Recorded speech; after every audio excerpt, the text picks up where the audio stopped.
Atenção! Esta atividade será gravada e poderá ser transmitida em nosso canal do YouTube e em nossos mídias sociais. Se você concorda que sua imagem e voz possam ser capturadas e utilizadas nas gravações, solicitamos que sejam tomados todos os cuidados éticos para não haver exposição de informações pessoais ou de casos clínicos. Caso não concorde com essas condições, recomendamos que não ative a câmera e o microfone durante a sessão. Boa noite. Bem-vindos a mais um Café Literário da Psicanalítica. Essa é uma atividade da Sociedade Psicanalítica de Porto Alegre e tem como objetivo compartilhar psicanálise, literatura e cultura com a comunidade. Hoje iremos conversar sobre o livro Noite de um verdadeiro escritor gaúcho, Érico Veríssimo, e contaremos com a participação, então, do professor em literatura, né, e doutor em letras, Fernando Machado Brum, e de nosso colega, o psicanalista Igor Dias de Oliveira Alcântara. Cada um terá 20 minutos para fazer sua consideração sobre a obra e depois abriremos para discussão com vocês. Então, com a palavra, Fernando.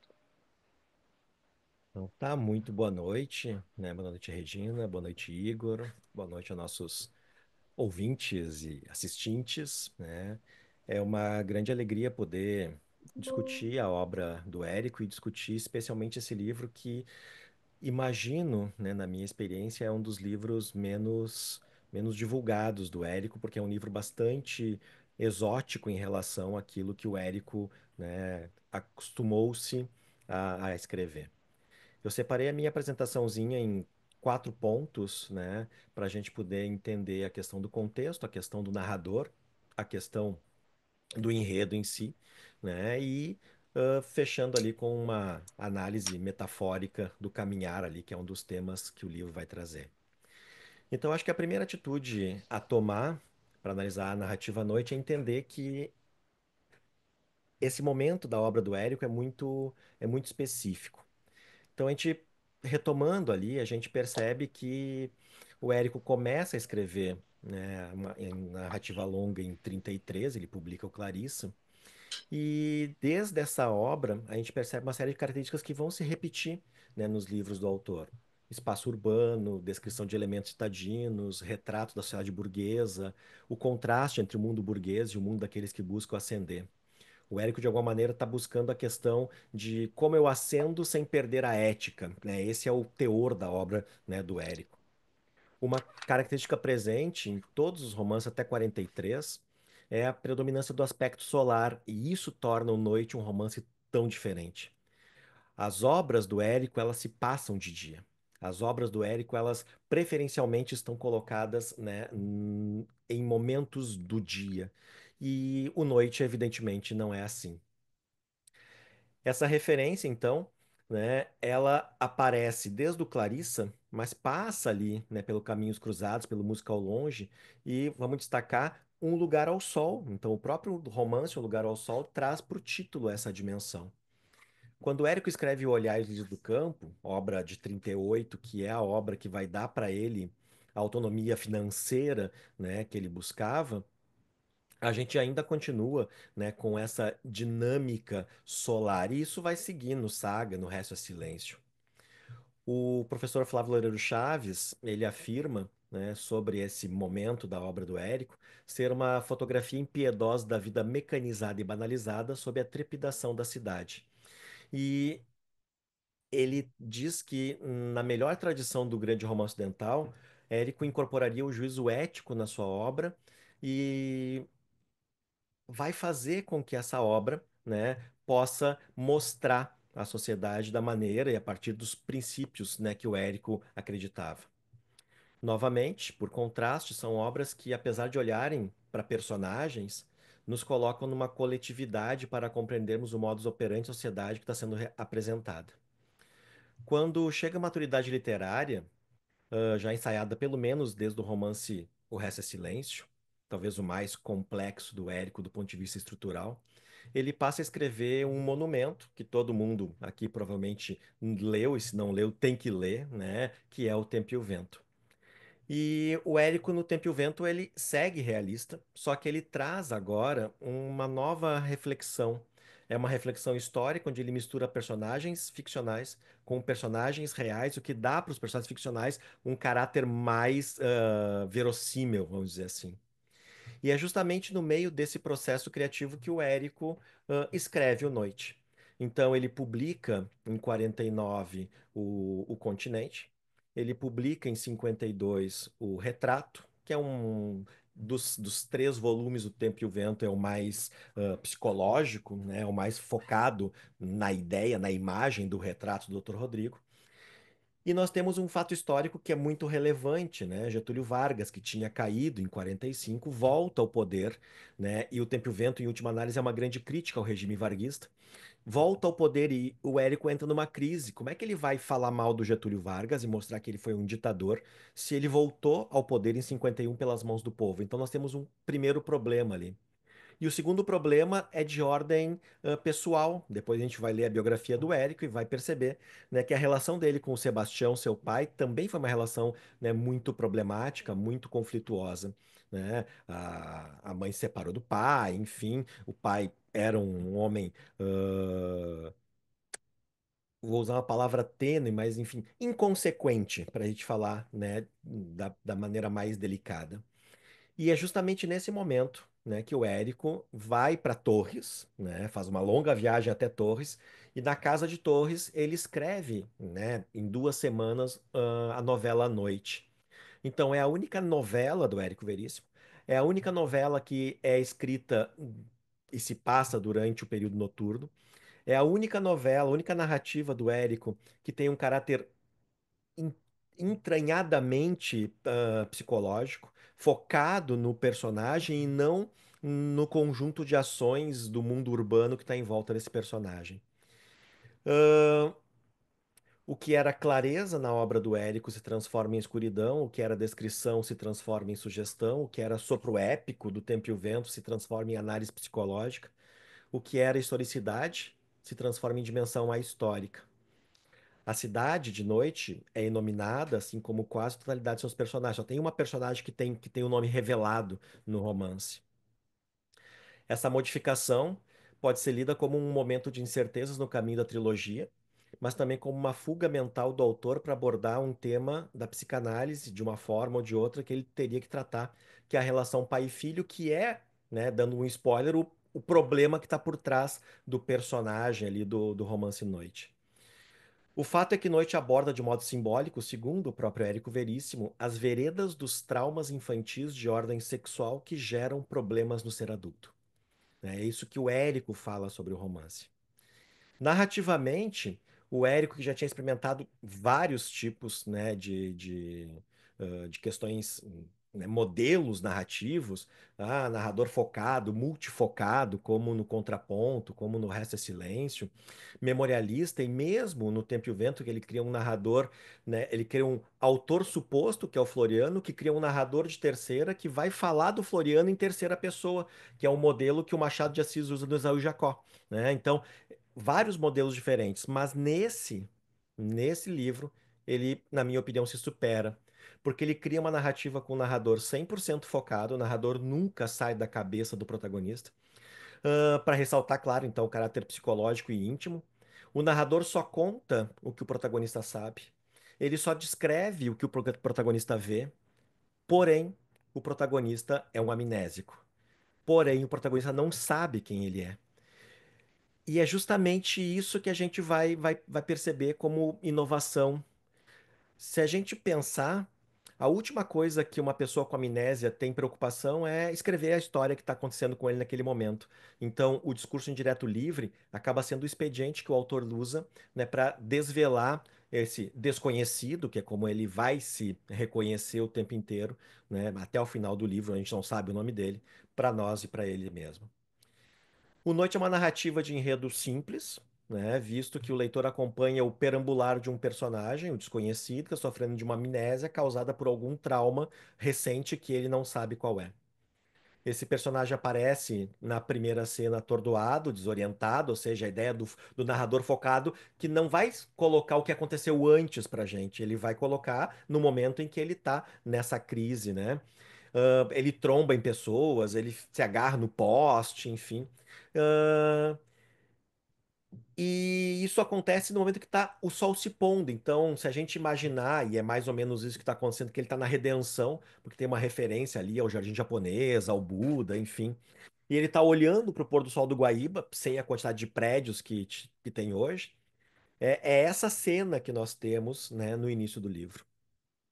Ao andar pela cidade, né, como falamos, também não, uma cidade que também não é nomeada, mas que a gente identifica como Porto Alegre, ele vai ficar à mercê, né, desses seres noturnos, ah, e talvez, né, talvez nesse processo que ele mesmo se impõe de um certo castigo, talvez por um crime que ele imagina ter conhecido. O tempo inteiro ele está pensando que ele é um criminoso, né? Que o dinheiro não é dele, que a roupa é roubada, que ele deve ter matado alguém. Enfim, ele tem essa constante do crime ou do castigo ali. Outro elemento que chama atenção no enredo é a marcação do tempo, né? Aparentemente, sem nenhum critério, em alguns momentos o narrador vai mostrando que horas são e como elas estão rapidamente passando.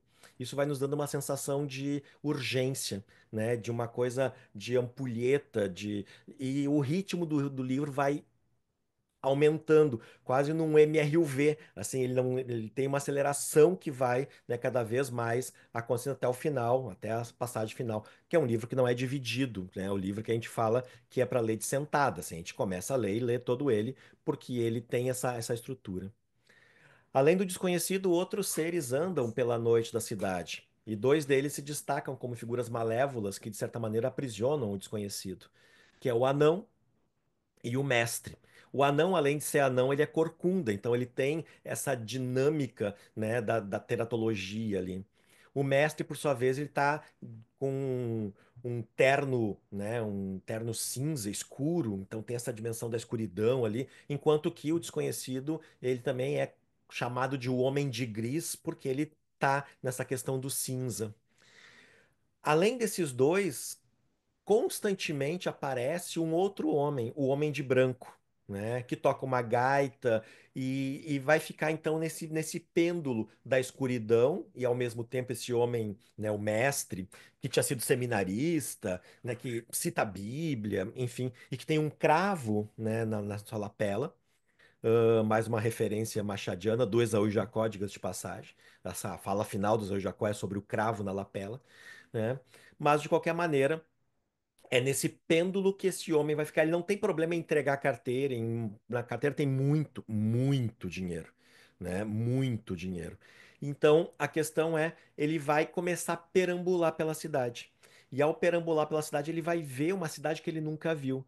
Então, ele vai ao pronto-socorro, ao prostíbulo, né, a um velório, então, bar. Então, o tempo inteiro ele tem essa dimensão de não sabe direito por quê, mas essas coisas que vão acontecendo com ele vão dando flashes que o Érico, geralmente, esse é o recurso que o Érico usa, coloca em itálico. Então, esses flashes, né, que vão revelando um pouco essa dimensão epifânica do livro, né, vão aparecer em itálico.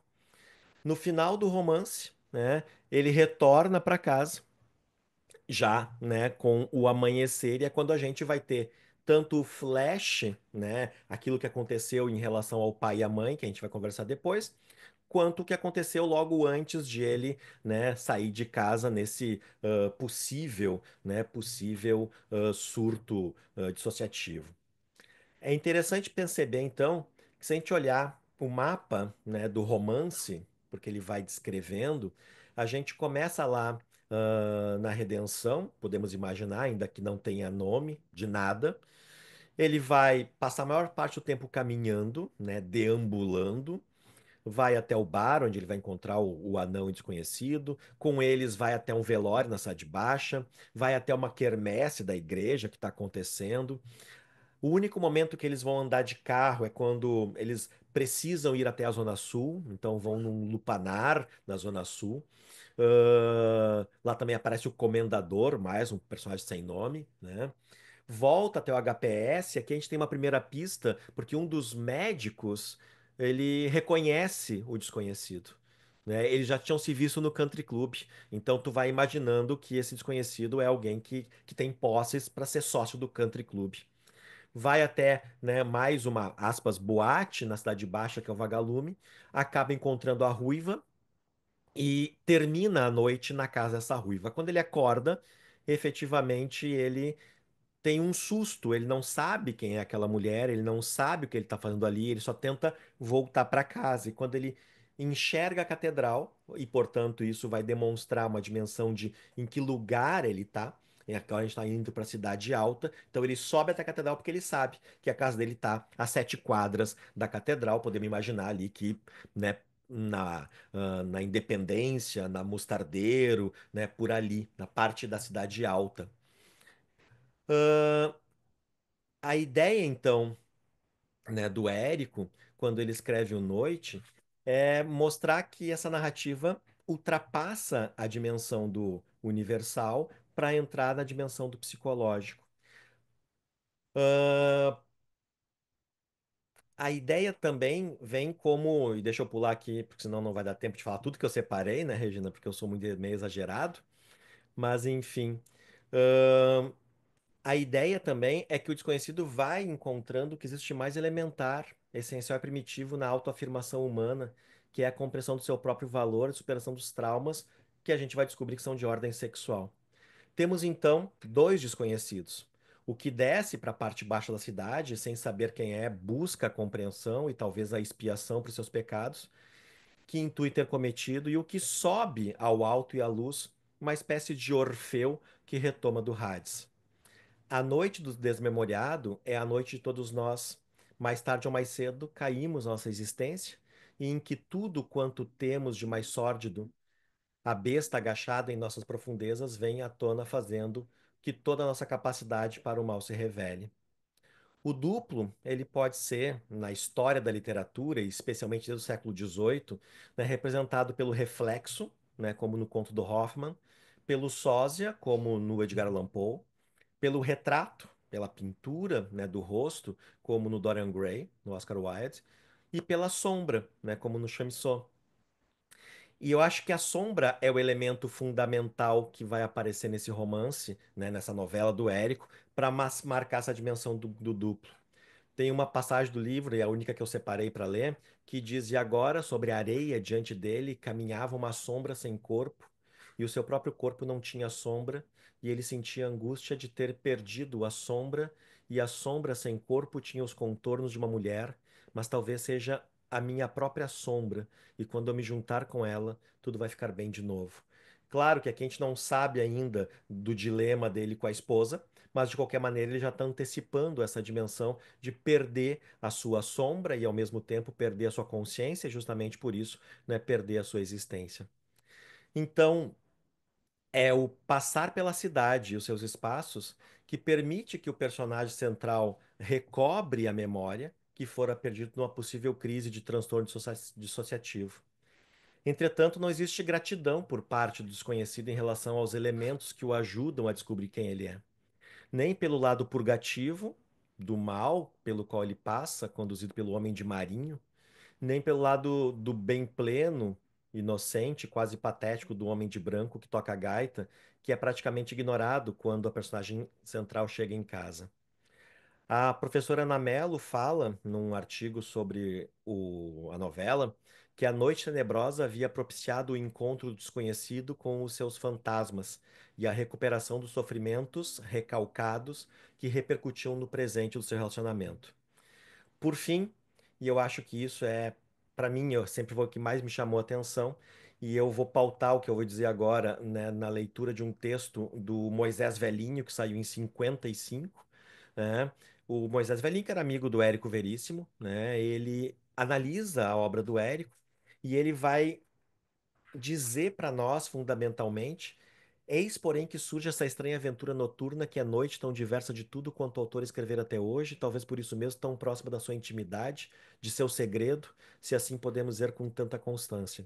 Sem afirmar que seja propriamente um desabafo, não se trata disso, eu me inclino a crer que o novo livro de Érico Veríssimo, que não considero uma experiência gratuita, bem pode fornecer uma das chaves para a interpretação de um espírito que não gosta de fazer confidência, embora deva ser constantemente assaltado por confidências alheias. Ou seja, traduzindo o texto do Moisés Velhinho, o Érico projeta no desconhecido um homem que tem um trauma em relação ao pai, que o impede de conceber um filho e que precisa, através do mergulho que faz pela noite e pelo baixo, se reencontrar consigo através dos seus insights, superar esse trauma, retornar para a luz e para o alto e para poder, né, ter o seu rebento. Ao mesmo tempo que ele projeta no desconhecido tudo isso, projeta a sua própria relação com o próprio pai e a sua impossibilidade de conceber um livro que precisava, que queria escrever. Ao invés de ir para o divã, Érico preferiu contar uma história ousada, porque ele usa no livro a metáfora da impotência sexual para metonimizar a metáfora da impotência criativa. E é justamente, né, em cima dessa chave que, com a morte de Getúlio Vargas em agosto e a publicação do livro em setembro, a gente vai ter o Érico livre, né, para poder construir, terminar de fazer o arquipélago e terminar a sua grande e máxima obra. Então, era isso por enquanto, né? Deixei algumas coisas para o debate depois. Ótimo, Fernando, só que tu falou muito rápido. Igor, a palavra é tua.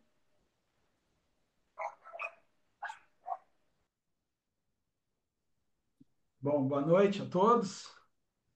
Gostaria de começar agradecendo o convite, né, da Maria Regina, a oportunidade, né, de entrar em contato com uma obra literária que, no meio de tantas possibilidades, né, então,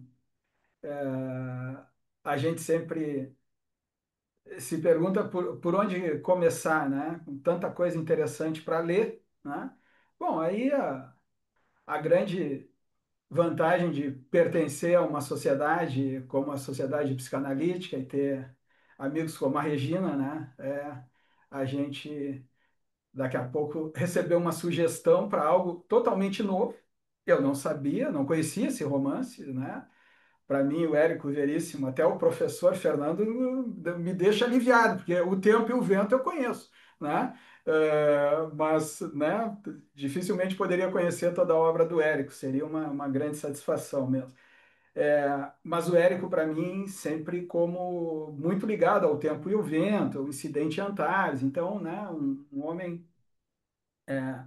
Inclusive, agora, enquanto escutava o Fernando, fiquei pensando também que muito da minha infância eu passei no campo, então, juntando isso com o tempo e o vento, o Érico, para mim, era um autor gauchesco, né? E Noite é um romance absolutamente urbano, né? Absolutamente atemporal, né? Atemporal não diria, mas contemporâneo, assim, né? Moderno, enfim, do homem, né? Mais inserido dentro do seu contexto de cidade, né?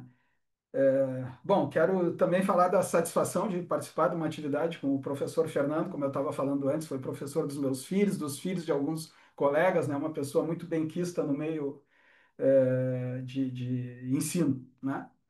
E também agradecer essa sinopse agora que o Fernando trouxe, né? Porque isso ajuda, claro, a retomar pontos muito interessantes da leitura, né?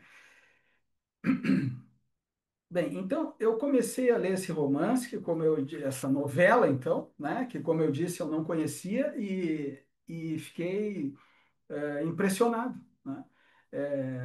Não era o que eu imaginava, né? Não era a ideia que eu tinha do autor, né? Acho muito interessante, né, o Fernando colocar que essa, digamos, praticamente uma confissão, um livro mais íntimo, né? Um livro, né,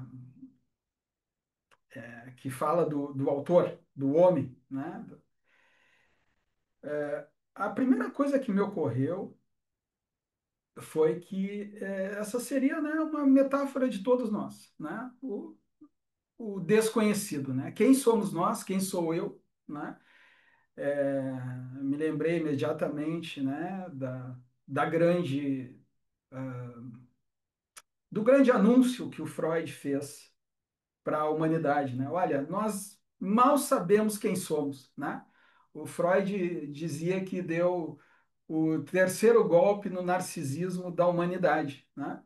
O Copérnico disse que a Terra não era o centro do universo. O Darwin disse que o homem não era o filho dileto de Deus, né? E o Freud, para completar, então, disse que o homem não sabia nem de si mesmo, né? Que muitas coisas ocorriam dentro do homem sem que ele tomasse conhecimento, e, né, nomeou o inconsciente como uma forma de pensamento ao qual nós não acessamos, né? A qual nós não acessamos, né? Então, digamos, né, o desconhecido, né, que é o, o, o nome que o personagem dá a si mesmo, né? Nem é o personagem, o narrador dá para o personagem, né? É o desconhecido, né? Então, esse desconhecido de certa maneira, é algo muito caro à psicanálise, né? Porque é aquilo que habita em todos nós, sem que tenhamos acesso. Esse é o motivo pelo qual as pessoas buscam, né, a psicanálise, para se conhecerem mais, né? Bom, em seguida, o romance já começa de forma assim, a novela, melhor dizendo, né? Violenta, né? Violenta, com muitos aspectos assim de agressividade, né?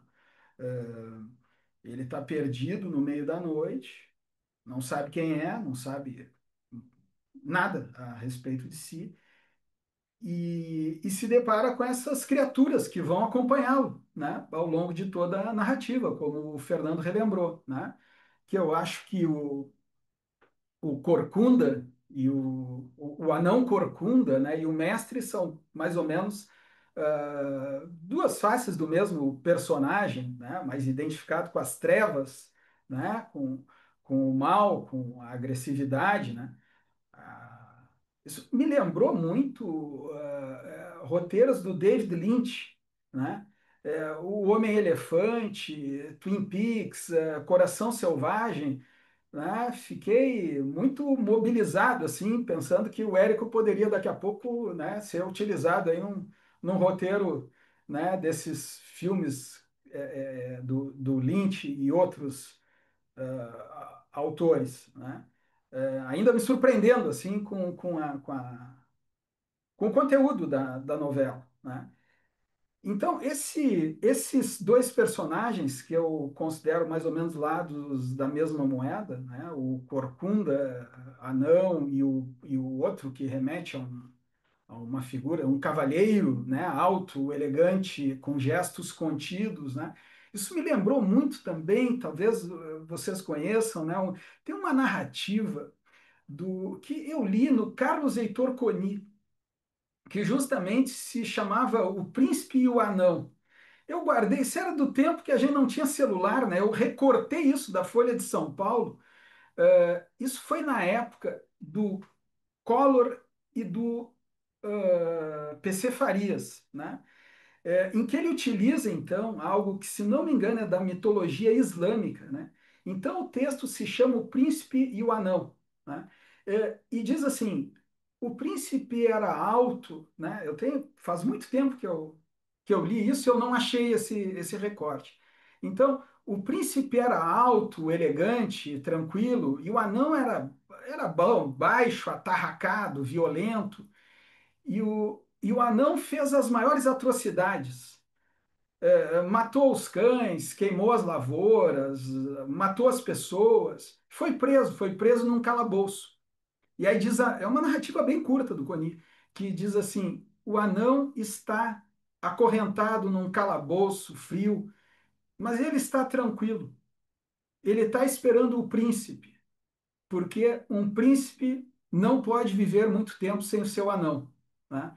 É, eu repito, isso é alguma coisa que o Carlos Heitor Coni adaptou da mitologia islâmica, se não me engano, né? Que é a respeito do homem e suas, né, vertentes, né? Uma vertente mais elegante, educada, civilizada, né? Mas a vertente selvagem, né, tá sempre lá presente e uma não vive sem a outra, né? Mas na verdade esses dois personagens se condensam num personagem mais voltado para o mal, né? Como o Fernando disse, né? Em oposição ao personagem de branco, né? Que depois a gente descobre que é um habitante da pracinha lá na frente da casa dele, né?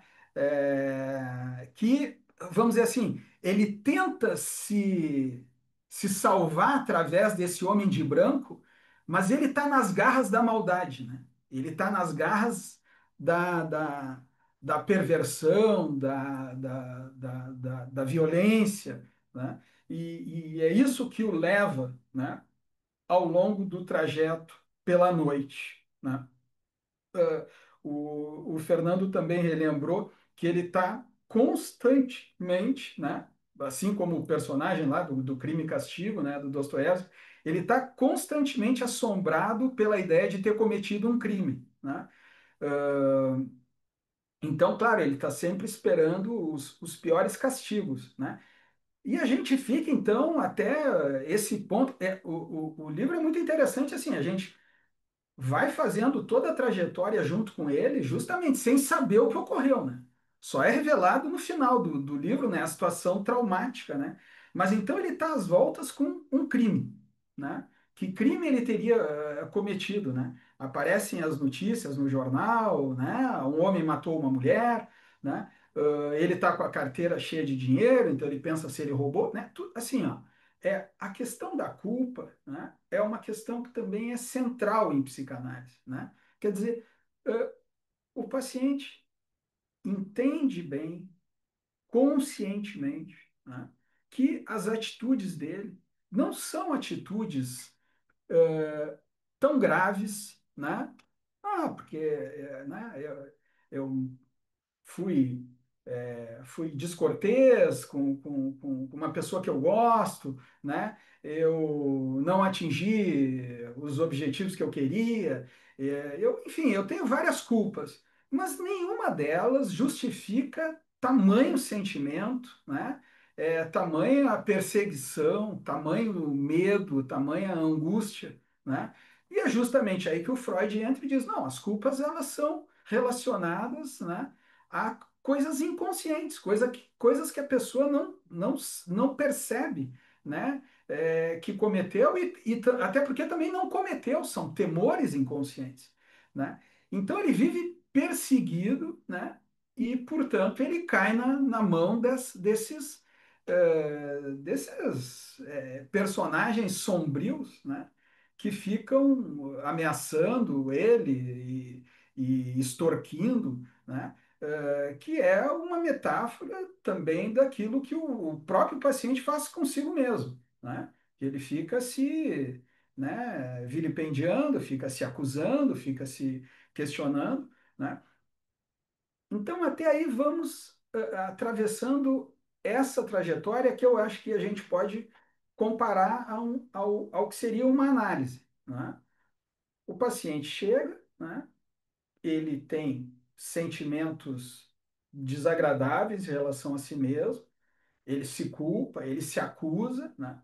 A gente está escutando o paciente, está vendo que as atitudes dele não justificam tantas acusações, mas ele insiste naquilo, se submete a si mesmo, né? A parte sombria de si mesmo, né? E a gente vai tentando, enfim, né, acompanhá-lo, né, nessa caminhada dolorosa, né, até tentar descobrir, né, o que, que pode motivar tamanho sofrimento, né? Ajudar o paciente a recobrar a memória, digamos assim, né? Sendo que também, eu acho que é importante também, né, a gente pontuar que, assim, uma visão mais romântica, digamos, da psicanálise poderia, né, sugerir o seguinte: olha, a pessoa vai se recordar de tudo que ocorreu na infância dela, né? A psicanálise vai tirar um véu assim das repressões, né, daquilo que foi jogado para o inconsciente, né? E a pessoa vai acessar tudo o que ocorreu lá na forma de lembranças, né? Não é exatamente assim que costuma ocorrer, embora, claro, né, a pessoa também vai se lembrar de muitas coisas, vai fazer muita ligação do que ocorre hoje, né, com o ocorrido no passado. Agora, é muito frequente que no presente, nas relações presentes, na relação com o analista, né, na transferência das coisas do passado, digamos até na transferência daquilo que supostamente foi vivido no passado, né, para a relação analítica, a gente vai poder remontar esses sentimentos, esses embates, né, e, consequentemente, essas culpas, né, porque vai vir à tona, né, a questão da agressividade, da violência, da voracidade, né, e isso tudo vai aparecer ao vivo, né? A gente vai relacionando isso, né, com ocorridos. Eu digo isso porque na clínica é muito comum isso, né? As pessoas dizerem, não, mas eu não vou me lembrar de tanta coisa, essas coisas. De fato, né? Seria até mais bonito, né? Se a gente tivesse toda essa capacidade assim de, né, conhecer toda a infância, né? Com os seus fatores traumáticos, né? Que assolam uma pessoa. Isso sofre uma grande repressão, né? E o que sobra disso são derivados, né? Derivados que se apresentam nas relações atualizadas, né? Então, é nas relações atualizadas, especialmente, que a gente vai conseguir mostrar para a pessoa, né, algo do funcionamento dela e vai, né, remeter também, desculpe, né, aquilo que foi vivido anteriormente, né? Bom, deixa eu ver aqui, enquanto o Fernando falava, eu tomei algumas notas aqui, né, questão dos traumas, né? Depois eu quero fazer uma ponte com o Machado também, que, bom, acho que todo professor de literatura, né, tem que fazer uma pequena homenagem, né, ao grande escritor, né, que eu acho que tem uma articulação muito boa aqui com o nosso trabalho também. Bom, mas então assim, ó, ao longo da narrativa, eu diria que o desconhecido ele vai fazendo contato, né, com alguns elementos sensoriais, né? Ele ouve gritos, né?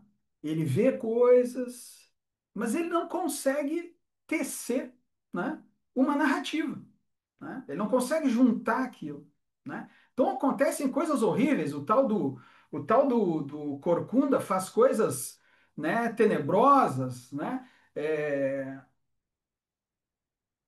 Só que essas coisas não estão integradas, que eu acho que é outra grande, né, metáfora realmente da questão da psicanálise, né? Que a ideia é que a pessoa tem muitas informações, né? É, mas não consegue compor, né, uma narrativa de si mesmo, né? Ela vem para juntar essas coisas, descobrir algumas, juntar com outras, articular com outras, até compor, vamos dizer, quem ele é, né? Analisar a si mesmo, né? Bom, então, lá para o final do livro, né, nós chegamos, né, a algo que é muitíssimo importante para a questão da psicanálise, né? Então, depois de percorrer uma longa trajetória, né, de mais de 100, o livro tem 125 páginas, se não me engano, né?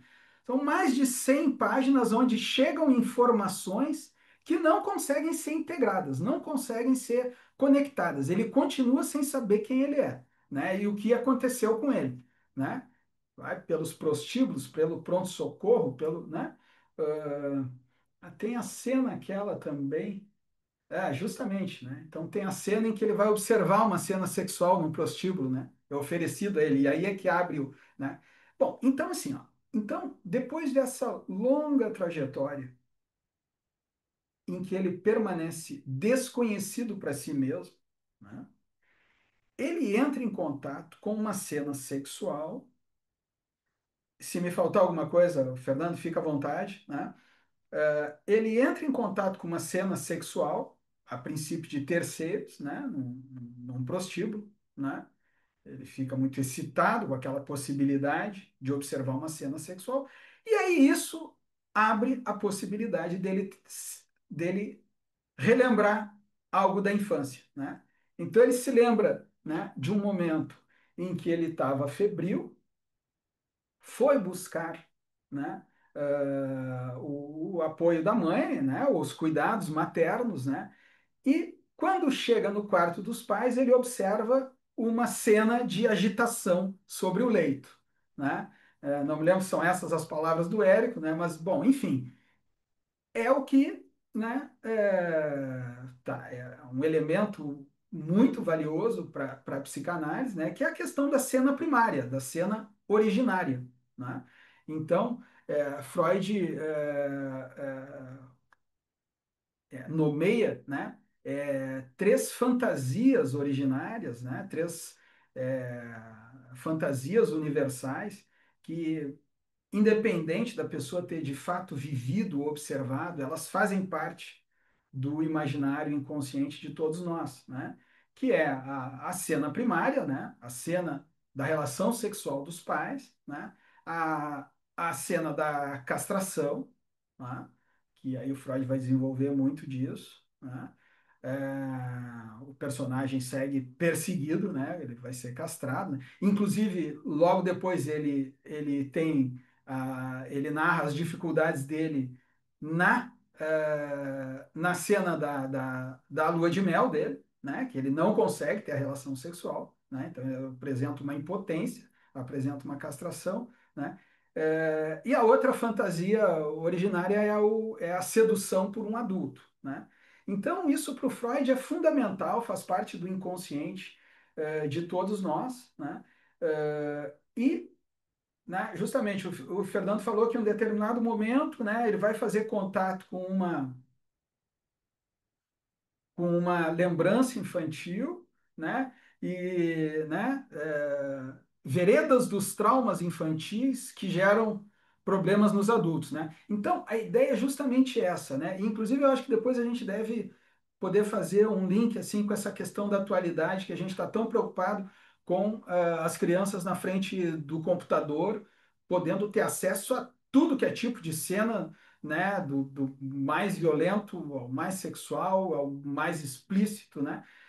Mas enfim, né? Então, digamos assim, psicanaliticamente falando, né, o desconhecido, ele começa a novela, né, como o Fernando falou, num estado dissociativo, num estado em que ele não sabe quem ele é, num estado de que assim a consciência está obscurecida, né? Ele não recorda de nada, né? E a gente segue com ele esse caminho, que a gente pode comparar ao caminho de uma psicanálise, até chegar numa cena originária, né? Então, né, eu considero que essa cena ela é particularmente importante, né? Por quê? Porque a criança precisa integrar dentro de si a mãe, que deveria ser puro amor, pura bondade, pura pureza, né? Não é à toa que criaram o mito da Virgem, né? Quer dizer, como que a mãe está lá na cama, né? Se entregando ao prazer, né? Como integrar essas duas vertentes da mãe, né? Da mulher, né? Uma outra maneira de abordar isso, né, através de um autor que eu prezo muito, que é o André Green, né, que eu nem saberia dizer se ele foi o primeiro a dizer isso, né, mas ele coloca nesses termos. O fundamental da cena primária é a exclusão. Toda a questão é que eu estou fora, né? Ela tem outro. Eles estão lá no prazer, né? E eu estou excluído disso, né? Inclusive, né? A criança, muitas vezes, ela percebe as manobras dos pais, né? Para despistar e se livrarem da criança para ter, né? Uma noite de amor, né? Eh, Mal sabe a criança que os pais renunciam a muitas noites de amor para cuidar dela. Ela costuma dar bastante trabalho no início da vida, né? Mas em algum momento os casais querem, bom, retomar a sua intimidade, né? Eh, Bom, esta observação, ela é ainda, né, recoberta, né, de uma ideia de intrusão, né? De alguma maneira, a criança sabe que ela não deveria estar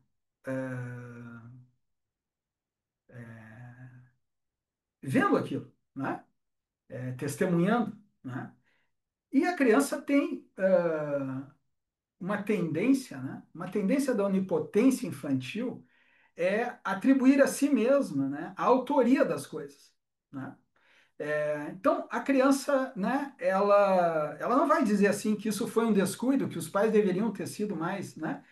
Ela diz, não, eu que queria estar lá, né? Eu que quis me meter, né? Eu que quis ter acesso a coisas de adultos, né? E aí vem a questão do crime e castigo, né? Do crime e castração, né? Da transgressão, né? Aquilo que eu não deveria, né? Que é mais ou menos por isso, né, que o Freud se baseou tanto no Édipo, né? O Édipo é considerado aquele que acabou realizando os desejos, né? Os desejos infantis que não chegam nem sequer a ser conscientizados, né? Se livrar do pai, né? E possuir a mãe, né?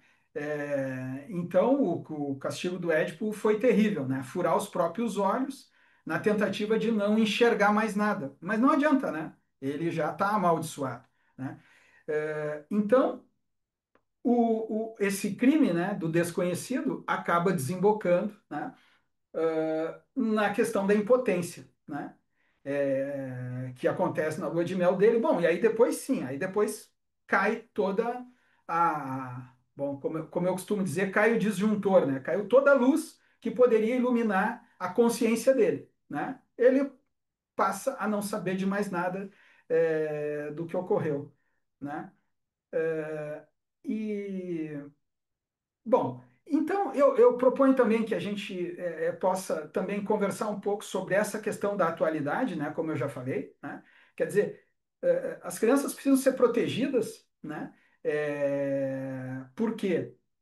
Porque uma coisa é mostrar uma cena de violência, uma cena sexual explícita para um adulto que tem aparelho psíquico suficiente para lidar com aquilo. Outra coisa é para uma criança, né? Então, eu acho que nos dias de hoje, a gente entra muito em contato com essa questão da hiperexposição das crianças, né? E o Érico relata o que a hiperexposição, né, a uma Claro que a gente também pode pensar assim, ó, que ele não presenciou nada, né? Ele só entrou em contato com uma fantasia inconsciente dele, né? Porque a gente tem uma enorme dificuldade em diferenciar entre fantasia e realidade, né? Então, o Freud diz assim, olha, mesmo que a criança não tenha presenciado isso, né? Ela vivencia como se, né? Ou ela apenas ouve um ruído, né? E interpreta assim, como lá no início o desconhecido vagando pela cidade, né? Bom, eu acho que é isso para começar, pessoal, né? Depois a gente vê o que mais ocorre e a gente vai para um debate, para um diálogo. Obrigada, Igor. Muito bom também. O pessoal está aberto à discussão. Quem quiser participar, vamos lá. Eu acho que é um tema muito interessante. Eu acho realmente que esse livro ele abre muitas discussões. Eu também penso, como tu, Igor, a gente pode analisá-lo, pensar a respeito dele como um tratamento, como o andar de uma sessão, mas também como um sonho, né? Porque as pulsões estão todas presentes, né? Todos esses personagens fazem parte do personagem central, que é um desconhecido para ele e para nós também. Sombrio, cinzento, né? Algo difuso, né? A questão da vida e da morte, todos os estímulos estão aí, todas as pulsões. É um livro bastante tenso, envolvente, né? Que nos faz levantar muitas questões, né? Então, aberta a discussão. Fernando, A imagem que ele quanto? usa, eu estava catando aqui enquanto o Igor falava, né? Dois vultos lutavam gemendo sobre a cama. Compreendeu tudo instantaneamente. Sua mãe estava sendo assassinada, né? Então, porque tinha essa coisa do pai que era mal com a mãe, enfim. Então, para ele, essa observação, é uma observação, né, de assassínio, né? E é justamente isso que vai, de alguma maneira, bloquear, porque ele ama a esposa, né? Porque ele deseja a esposa, mas de alguma maneira ele está reproduzindo o pai, porque aquilo é assassinar a mulher, né? Então ele precisa, de alguma maneira, ah, descer a esse submundo, passar pelo que ele passa, né? Para poder regressar, com essa percepção. E na leitura de ontem eu fiquei, né, assim, pensando, e será que ela estava em casa mesmo? Né? Porque a cena a gente vai descobrir que ele, né, teve uma festa, nessa festa ela dançou com homens, né, ficaram falando dele, e aí ele ficou muito mal com isso, e, enfim, brigaram, e ele sai para trabalhar. E quando ele volta, ela deixou uma carta para ele, não está em casa. Ele rasga essa carta. Ao rasgar, ele bate com o relógio, né, no aparador, quebra o relógio e é quando ele sai de casa. Então, o horário das 6h47 é o horário que ele bateu, né? E imaginando que ele estava ali na Independência, né? Ele bateu, saiu caminhando e desceu uma das ruas ali, né? Até a Redenção.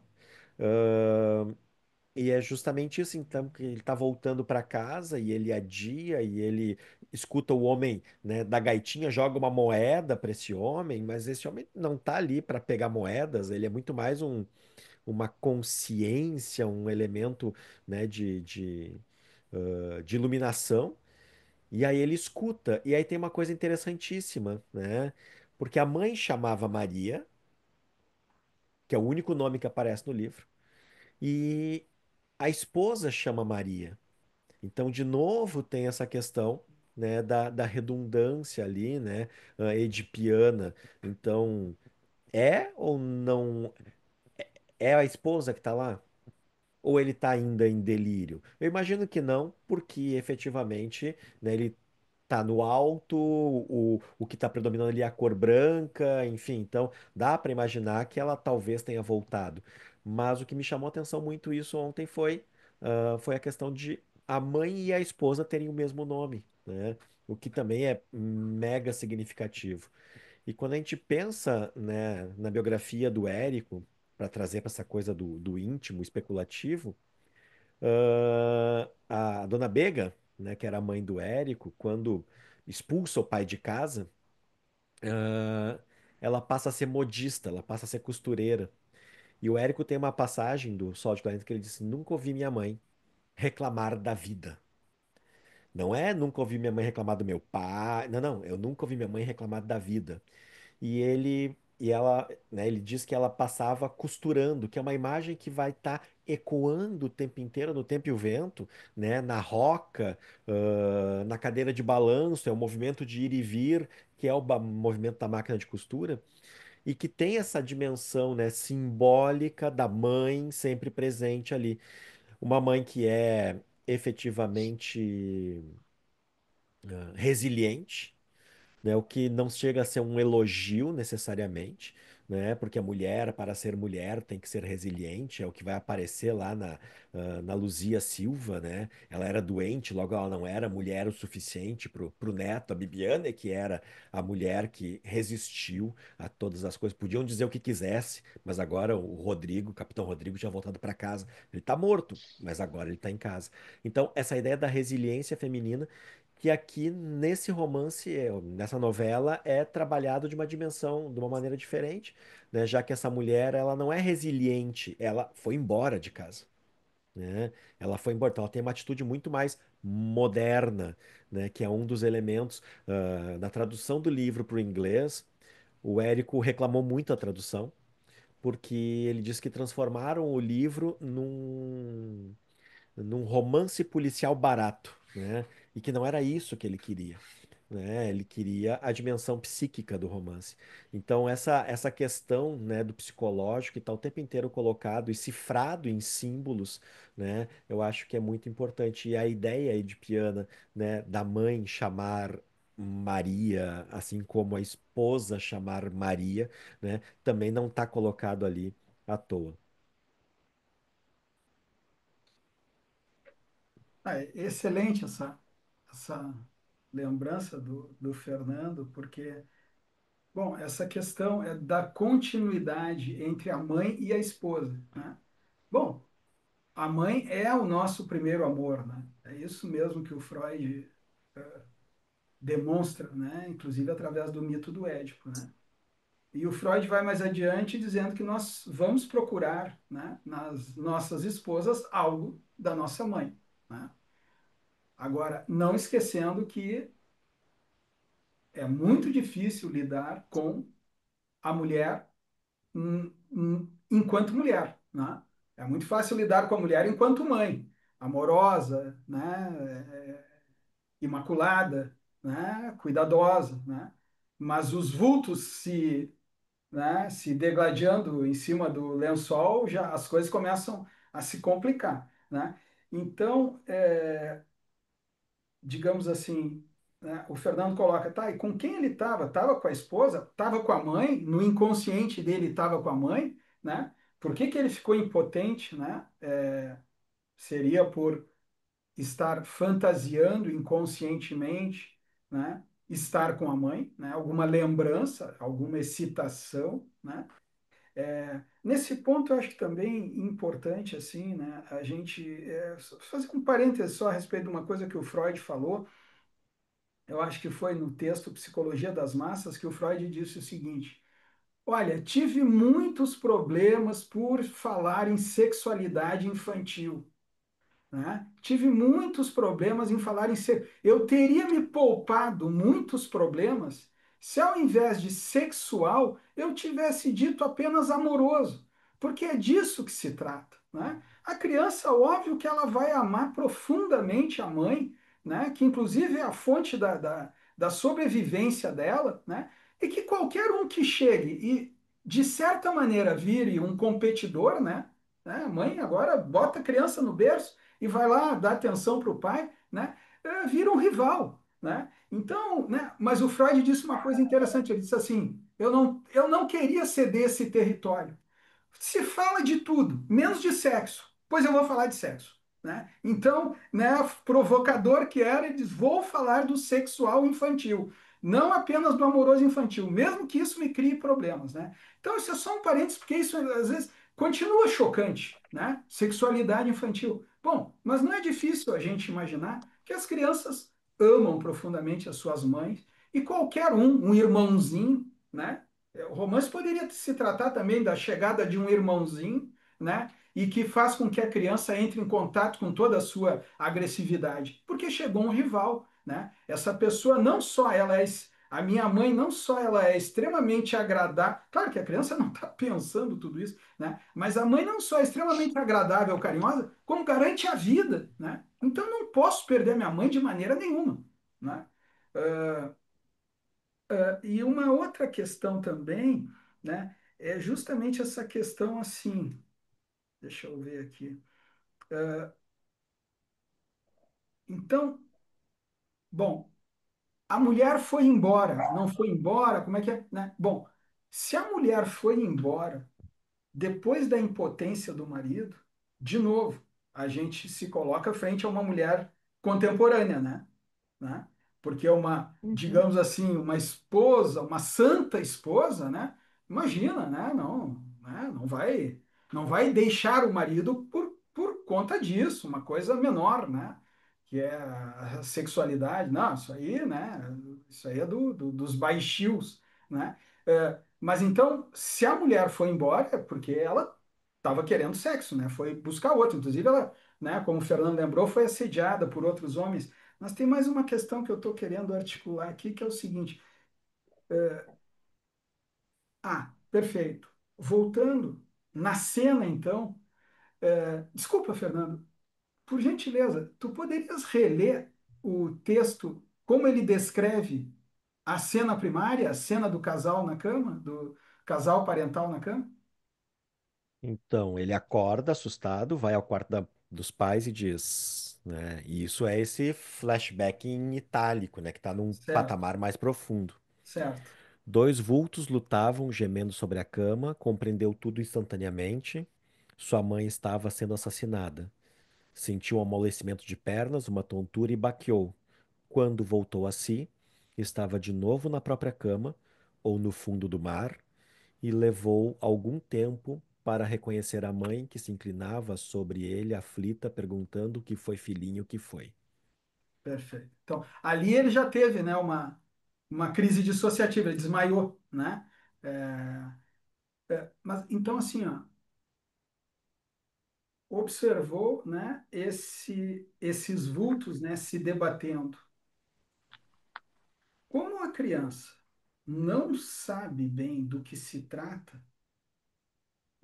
ela vai buscar dentro dela o modelo de explicações para ela, né? E aí a Regina relembrou uma coisa muito importante, que é a questão das pulsões, né? Então, o Freud, depois de fazer uma série de elaborações a respeito das pulsões, que seriam assim drives, né, inatos a nos guiar ao longo da vida, né, ele dividiu as pulsões em dois grupos, né, as pulsões de vida e as pulsões de morte.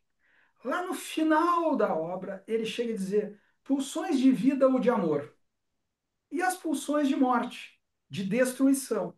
Né? Então, o ser humano, bom, basta sair no trânsito de Porto Alegre para a gente ver como as pessoas têm uma pulsão de dominação, né, de destrutividade, de chegar na frente, de passar na frente de outro. Inclusive, hoje a gente vê o tempo todo. Ontem, se não me engano, eu ouvi no rádio que hoje eu ouvi no rádio que graças a um pequeno acidente de trânsito, um caminhão bloqueando o trânsito, um sujeito em Minas Gerais, se não me engano, matou um gari, né? Matou o trabalhador que estava ali recolhendo lixo para o caminhão, porque estava bloqueando a passagem dele, né? Então, né, um sujeito, enfim, né, acho que 47 anos, enfim, não tem maiores informações, mas acredito que um cidadão normal, que naquele momento viu, né, emergir a questão da destrutividade, né, que Freud, em última análise, reputa a uma pulsão natural de destruição. Né? Então, assim, ó, a criança observa uma cena que ela não sabe o que é, ela não sabe interpretar aquilo. Né? Ela busca uma explicação dentro dela, né? E aí ela entra em contato, então, né, com dois grupos, um amoroso, né, e um destrutivo. No caso do nosso personagem, né, ele se deixa levar, ele fica assombrado com a destrutividade daquela cena. Né? Os pais poderiam estar muito bem tendo uma relação extremamente prazerosa. Aliás, tem uma coisa também, né? Tem umas tias, né, que ficam dizendo coitadinha, coitadinha, né? Isso é muito importante, né? E isso também diz respeito a outro autor da psicanálise contemporânea do Freud, que é o Ferenczi, né? Com a questão da confusão de línguas, né? Então, assim, ó, a criança observa aquela cena que ela não conhece, ela dá uma leitura própria.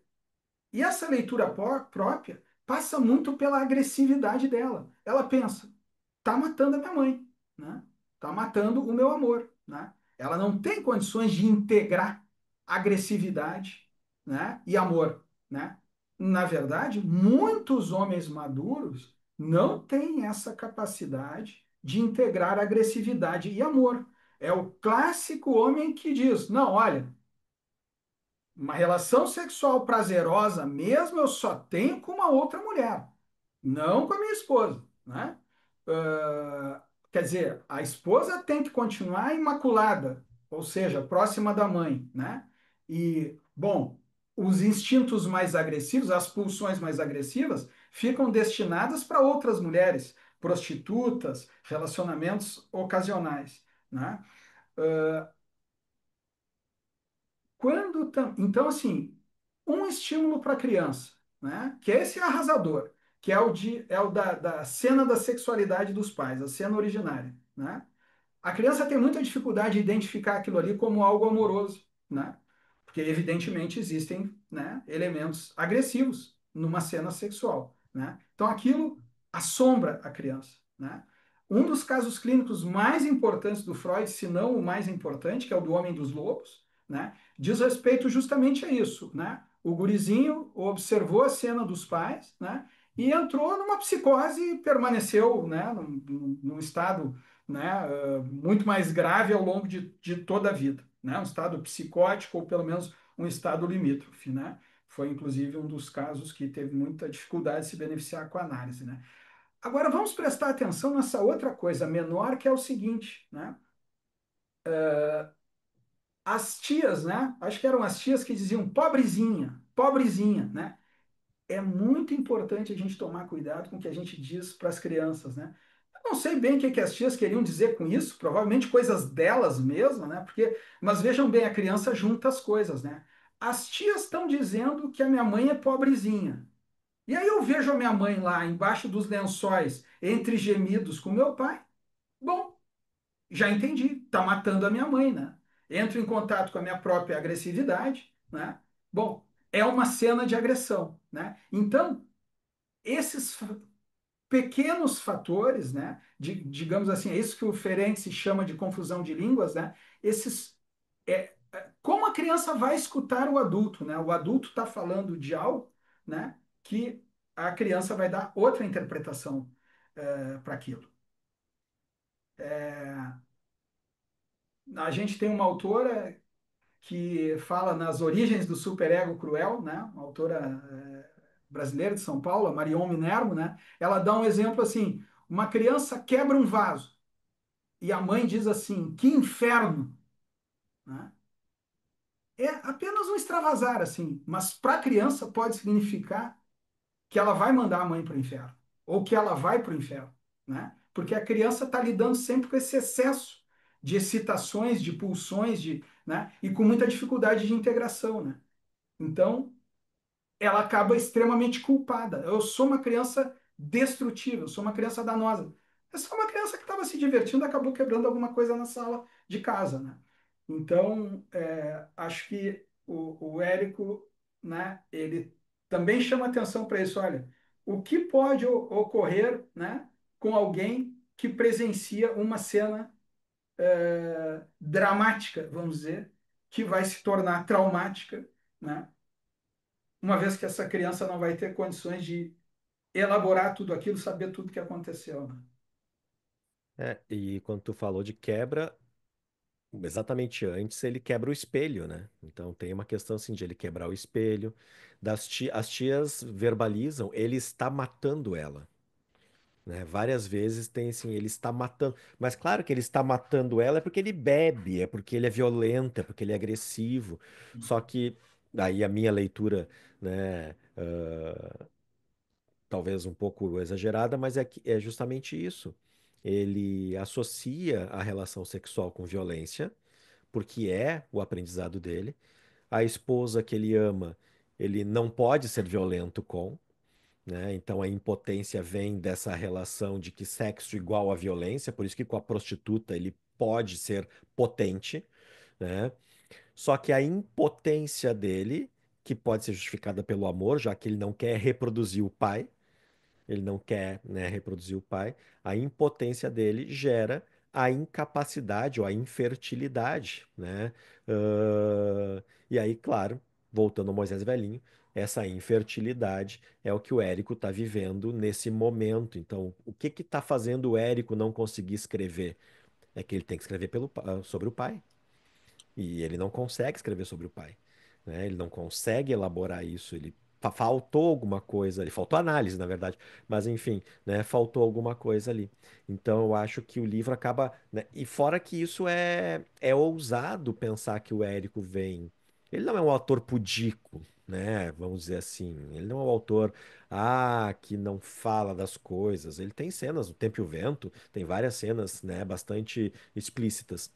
Mas tratar desses temas da sexualidade e do trauma em relação a os traumas infantis da sexualidade, né, e as suas consequências na vida adulta, eu não lembro de autores do Brasil, né, até a época do Érico, que estavam falando disso. Claro, Machado de Assis, no Dom Casmurro, pode ser lido dessa maneira, mas a gente tem que entender que Machado está escrevendo antes do Freud, ou melhor, ao mesmo tempo que o Freud, mas antes de ler Freud, vamos dizer assim, né? E é uma coisa interessante, já que ele mora com a mãe, que chama Glória, aí ele casa e vai morar na Praia da Glória, e aí quando a Capitu, né, morre, enfim, e ele volta para Mata Cavalos, né?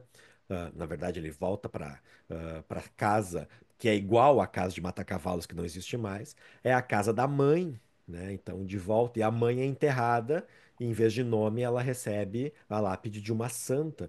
Então, aí é um caso clássico, né, de comparação e de nunca ter conseguido superar a presença da mãe. Afinal de contas, a mãe era jovem, bonita e nunca casou para cuidar dele. Que mulher pode competir com isso? Né? O Machado, tá, ok, mas é nesse nível mais, né, totalmente. O Érico vai na raiz do problema, ele descreve o problema, né? A relação sexual dele com a ruiva tem essa dimensão. A relação dele, a sexual dele com a prostituta, né, depois da noite de núpcias, que ele sai de casa e tal, ele descreve isso. Então, tem essa dimensão da violência, dessa agressividade que ele precisa para se sentir potente, mas ele não pode ser igual ao pai. Então tem a negação da sua própria identidade ali. E é interessante, né, dentro disso que vocês estão falando, que eu fiquei, né, a questão da identidade, né? Então ele quebra o espelho, ele não pode se olhar e ao mesmo tempo o tempo para, o relógio para, o Uhum, inconsciente é atemporal, né? E vem a questão do trauma, o trauma também é atemporal, né? É uma marca, como tu disseste, que fica ali corroendo, trazendo todas as pulsões e elas ficam desorganizadas, desordenadas, né? Então isso é muito interessante, assim, essa revelação do inconsciente, né? e ele tem uma frase, Regina, na sequência, né? Ele voltando para casa e ele assim pensou mais uma vez em procurar um analista e contar-lhe tudo. Porém, um pudor invencível o deteve. Não podia imaginar-se a confessar tamanhas intimidades a um estranho. Não teria coragem de confiá-las nem ao melhor amigo. Era até com certa relutância que contava estas coisas a si mesmo, né? Então o personagem, ele assim, não, olha, eu podia ir no analista. E aí tu percebe que é uma Porto Alegre, ou é uma cidade moderna a ponto de existir essa perspectiva. Ele podia ir no analista, mas ele não vai. E aí, né, é o Érico dizendo, tá, eu podia ir no analista falar do meu pai, da minha mãe e tal, mas não, eu vou escrever um livro e resolvo isso, né? Vou me elaborar, né, nesse Aí a sentido. gente entra naquela questão, né, Fernando, que tantas vezes a gente discutiu no café literário. As obras essas são autobiográficas? A arte salva? A literatura salva? Como é que é? Né? São elaborações. Né? Oi? Como não serem autobiográficas, né? É, É que é o que a gente vê nos primeiros romances do Érico, né? Se a gente for pensar, o Érico, em todos os romances iniciais ali, Clarissa, Música ao Longe, O Lugar ao Sol, Resta Silêncio e O Olhares do Campo, todos eles têm protagonistas que são artistas, todos eles são protagonistas que vieram do interior.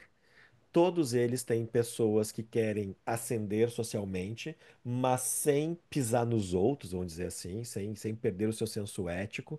E aí tu diz, tá, então todos eles são Érico Veríssimo, né? Em última análise é isso, o Érico está tentando descobrir quem ele é. E quando a gente vai ler o Arquipélago, quando o Floriano começa a ser escritor, ele escreve romances urbanos, esses romances urbanos são romances intimistas, são romances, né, que falam sobre ser escritor. Então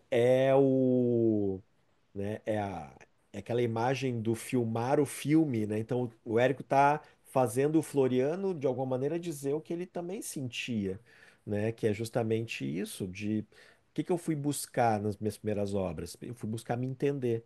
Agora que eu me entendi, eu posso olhar para o mundo mais amplo, né, e tentar compreender o mundo que está em volta do meu entendimento ali, né?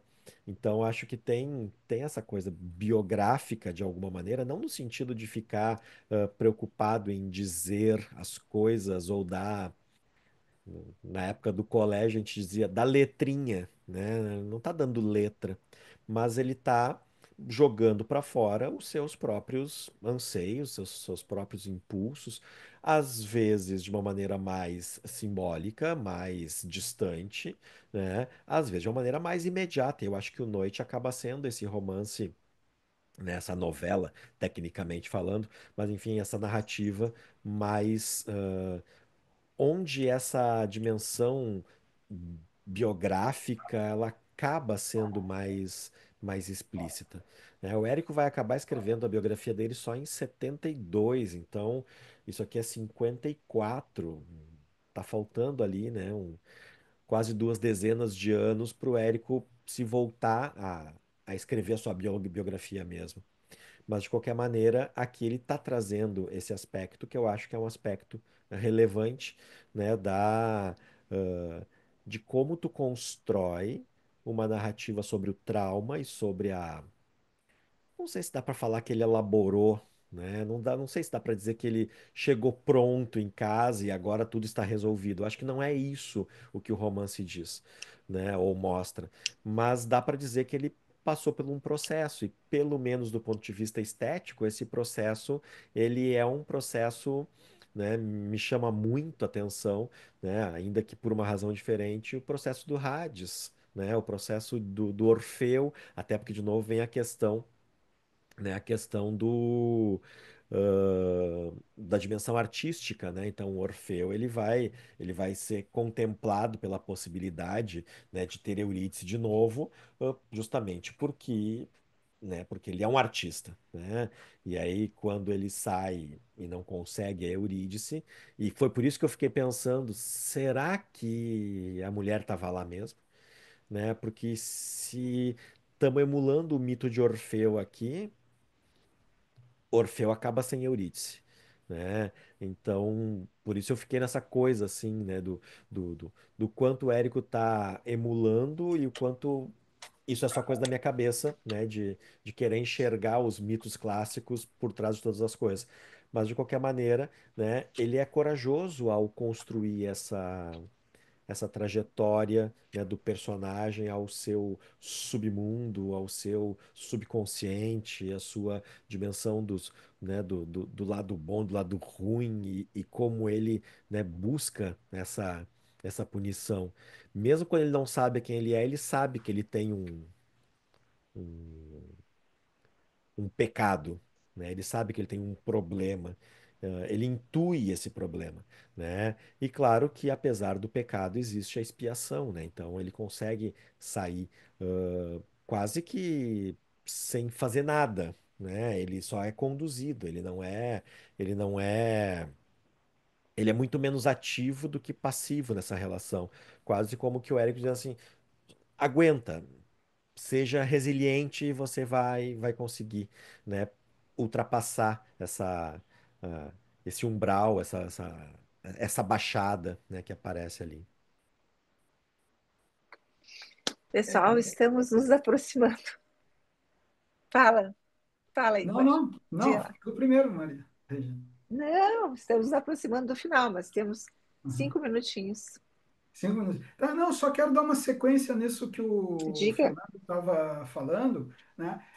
De que assim, ó, certamente houve processo, né?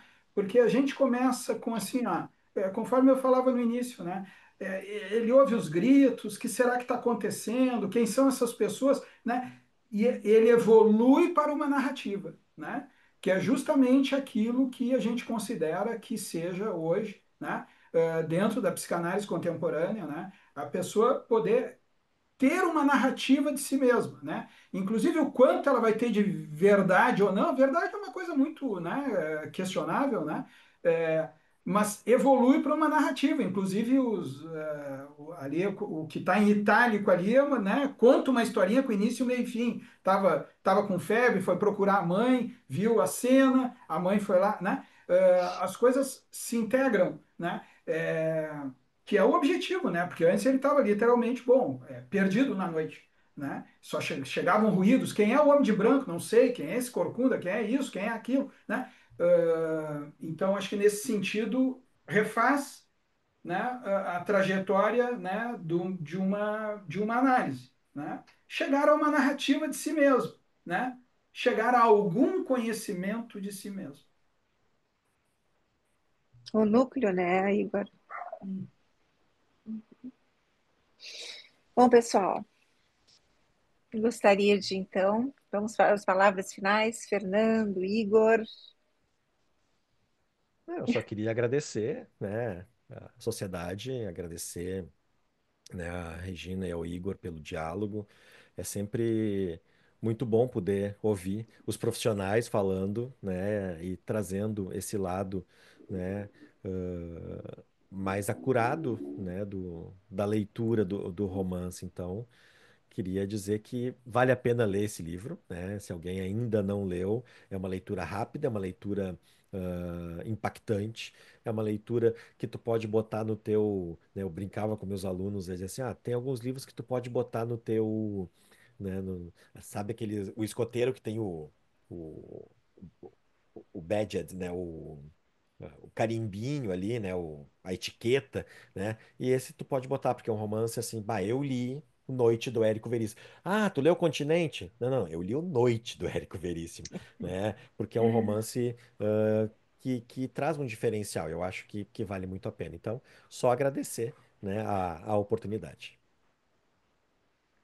Bom, também gostaria de agradecer, foi um prazer trabalhar com o Fernando, conhecer o Fernando, né? E um prazer te acompanhar também nessa jornada de hoje, Maria Regina. Muito obrigado pelo convite e eu faço minhas as palavras do Fernando, né? É uma leitura que definitivamente vale a pena, surpreende e fica marcada. Muito obrigada, Fernando, Igor. Acho que foi bem legal a discussão.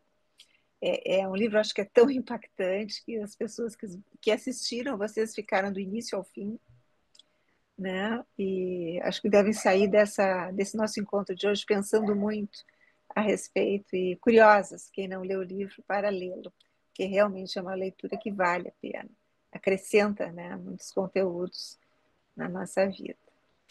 Então, queria agradecer a participação de todos e convidá-los para o próximo Café Literário, que será no dia 9 de setembro, às 19h30, através da plataforma Zoom, né? E contaremos, então, para discutir Terra e Paz, uma antologia poética de Arruda Amichai, né? O Pedro Gonzaga, que é poeta e tradutor, e nossa colega psicanalista, Yara Lucchesi vai. Vamos partir, então, dessa vez para a poesia, né? Então, estão todos convidados. Aguardamos vocês. Até lá. Muito obrigada.